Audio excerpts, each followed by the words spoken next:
Bonjour, je suis Julien Allais, ingénieur d'affaires mobilité chez GRDF. Mon métier consiste à accompagner les acteurs de la mobilité lourde dans leur démarche de transition énergétique. Le gaz vert, produit de la méthanisation, se développe sur nos territoires. Quoi de plus vertueux que de produire de l'énergie grâce à nos déchets valorisés localement?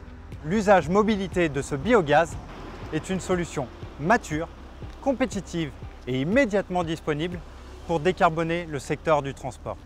Nous allons à la rencontre de Kamran Riaz, directeur de la société Alpac Transport. Bonjour Kamran. Bonjour Julien. Peux-tu nous présenter ton entreprise? Alors, Alpac Transport est une entreprise familiale basée à Évreux qui va fêter ses 25 ans l'année prochaine. Nous sommes une entreprise de 40 personnes. Nous avons environ 35 véhicules, essentiellement des poids lourds. Nous sommes spécialisés sur les flux régionaux en B2B sur l'axe Paris-Normandie. Alors concrètement chez Alpac, la transition énergétique, est-ce déjà une réalité? Depuis nos débuts, nous sommes conscients de l'impact de nos activités sur le climat. Et agir pour réduire cet impact fait partie de notre ADN. Et en 2020, nous avons décidé de passer à la vitesse supérieure en investissant dans des véhicules roulant au biogaz. Alors pourquoi ce choix? Deux principaux avantages. Le premier, c'est une réduction massive des émissions de CO2 de l'ordre de 80% grâce à l'utilisation du biogaz. Ce chiffre est validé par l'ADEME, qui ajoute d'ailleurs qu'en analysant le cycle de vie complet des véhicules, le biogaz présente le meilleur bilan à ce sujet.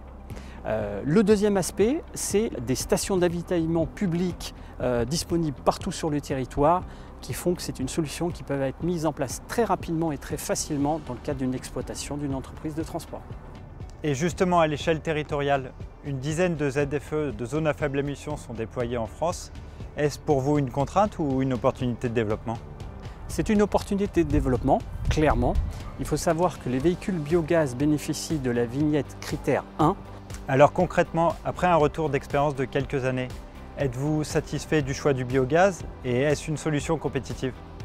Oui, absolument. Alors tout d'abord, à l'usage, aucune différence pour nos conducteurs par rapport au diesel. C'est une solution qui est très simple à mettre en place.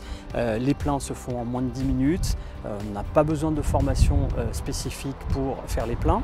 Ensuite, il y a un confort à l'usage qui est appréciable puisqu'il y a une réduction du bruit au moment des manœuvres et des mises à quai, donc c'est très intéressant.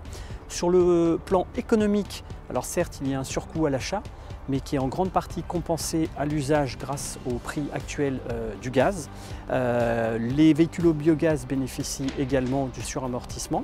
En termes de maintenance, on s'aperçoit au bout de 2 ans et demi d'utilisation et à peu près 800 000 km effectués qu'il n'y a pas de surcoût comparé au diesel.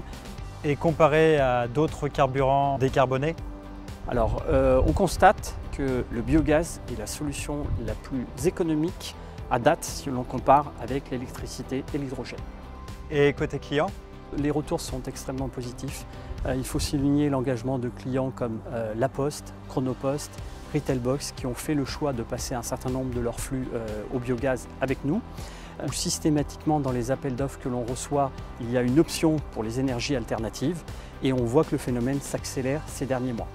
Donc un vrai plus pour le développement de vos activités. Et c'est aussi un carburant vertueux, produit localement. Absolument. Sur le département de l'Eure, nous avons aujourd'hui déjà 9 sites qui injectent du biogaz dans le réseau, l'équivalent de 160 gigawattheures. Merci Kamran pour ce témoignage. Merci Julien. Kamran vient d'évoquer les chiffres de production de biométhane dans l'Eure. Notez que l'on observe la même dynamique de développement des gaz verts sur l'ensemble de la Normandie, avec 38 sites injectant 700 gigawattheures à mi-2023, soit l'équivalent de 200 millions de kilomètres pour la mobilité lourde.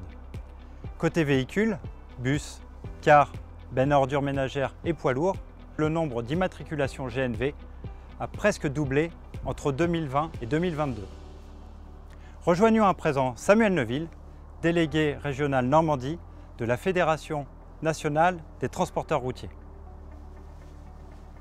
Bonjour Samuel. Bonjour Julien. Pouvez-vous nous présenter votre fédération?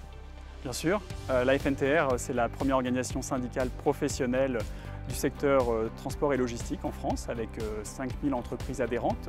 Et donc à ce titre, nous sommes là pour représenter et défendre les intérêts collectifs des entreprises du secteur, les informer, les conseiller Et nous sommes donc là pour leur répondre aux questions du quotidien, mais aussi pour les accompagner sur les grands défis qui touchent la profession, notamment la transition énergétique, bien sûr, la décarbonation. Et quelle est votre position sur la feuille de route décarbonation remise au gouvernement ? C'est une très bonne chose que la transition énergétique dans le TRM soit engagée. D'ailleurs, les professionnels du secteur n'ont pas attendu, étaient conscients déjà de la nécessité de décarboner. En tant que fédération, notre rôle, c'est justement de sensibiliser nos adhérents, les transporteurs, à la nécessité d'engager des démarches dans ce sens-là. Et c'est par exemple la charte objectif CO2 que porte l'ADEME, et donc nous, on est là pour la mettre en avant. Nous sommes aussi très conscients que c'est une affaire collective, la transition énergétique. Les transporteurs seuls ne peuvent assumer seuls les investissements que nécessite cette transition. Nous avons aussi une approche très pragmatique. Il est important d'avoir la notion de mix énergétique. L'idée d'une seule solution nous semble déconnectée de la réalité de terrain et pas du tout adaptée justement aux données de marché. Le mix énergétique, c'est donner la possibilité aux transporteurs de choisir la bonne énergie en fonction de la catégorie de véhicule d'usage. Voilà, ça c'est important. Et donc il y a plusieurs choix possibles. Bien sûr l'électrique à batterie, l'hydrogène ou encore les carburants liquides bas carbone et bien sûr le bio-GNV qui, sur de nombreux points, répond aux exigences de la profession. C'est une énergie éprouvée et mature qui a toute sa place dans le mix énergétique. Merci beaucoup Samuel pour ce témoignage. Merci Julien. De plus en plus d'entreprises ont une forte démarche RSE. Ainsi, grand nombre de chargeurs, donneurs d'ordre, souhaitent, pour ne pas dire imposent, des prestations de transport à faible impact environnemental. Il est donc primordial d'intégrer dans vos flottes de plus en plus de véhicules propres. Alors je vous dis à bientôt pour étudier ensemble le verdissement de votre flotte, car vous l'aurez compris, choisir le bio-GNV, c'est rouler vers l'avenir dès maintenant.